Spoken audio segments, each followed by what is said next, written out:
tonight, with more than two-thirds of the vote counted, Republican Glenn Youngkin now has a clear advantage in the Virginia gubernatorial race. Fox News projects now that McAuliffe needs to win roughly two-thirds of the outstanding vote to change that outcome. It's a pretty tall order. And the Fox News decision desk is not yet ready to make a projection, but again, Youngkin has a very clear and decisive advantage at this moment. Tonight, the seismic event that is this Virginia governor's race. We have reporters on the ground and full election analysis from some of the best political thinkers in the country throughout this hour. And you've been hearing me talk about this now for a better part of the last year. By all accounts, Glenn Youngkin has outperformed in counties from deep blue suburban Northern Virginia to the rural Southwest. And it's very important to remember, everyone has to remember this, that few really thought that this would have been possible just 1 year ago. But in 9.5 short months, Corn Pop's buddy has laid waste to the Democrats' dream of a post-Trump political nirvana. We Virginians have watched in horror as Biden has destroyed almost every advantage Americans have over other citizens of other countries. Our energy independence, our workforce, our unity, our border, our military's prestige. And then they saw another relic of the past. Terry McAuliffe promised more of the same. Adding fuel to the fire, the cynical and rabid anti-Americanism that has infected our schools. An errand boy for the teachers union, McAuliffe saw nothing wrong with Loudoun County. All a big to-do about nothing. A close race in a state that Trump lost by 10, that hasn't elected a Republican governor for 12 years, would have still been good news for the GOP. But an outright win for Youngkin is 9.8 on the Richter scale, with far-left policies buried in the rubble. Now, this night would not have been possible without the man determined to prove the critics wrong, Glenn Youngkin himself.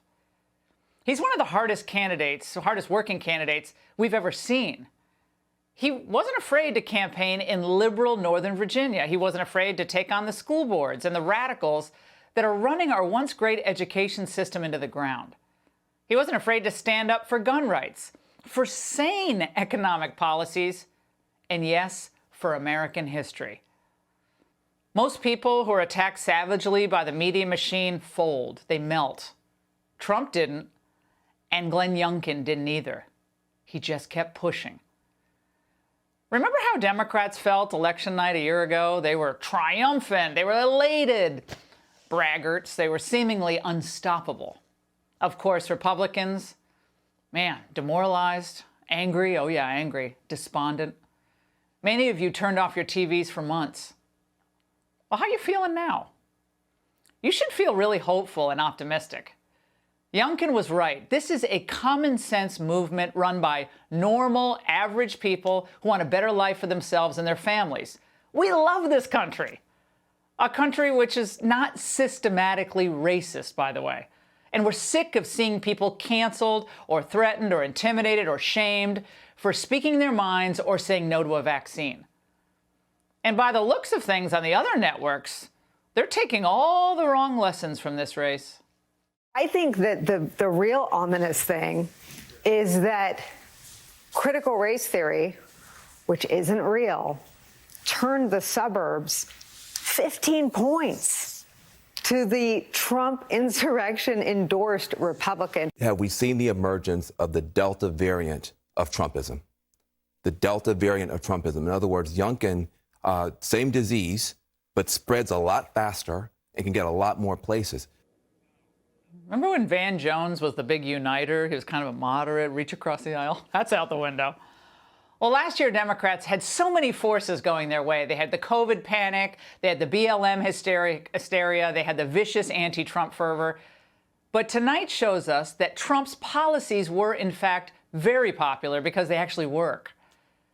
In retrospect, it may be that 2020 was not the beginning for the Democratic left, but its zenith.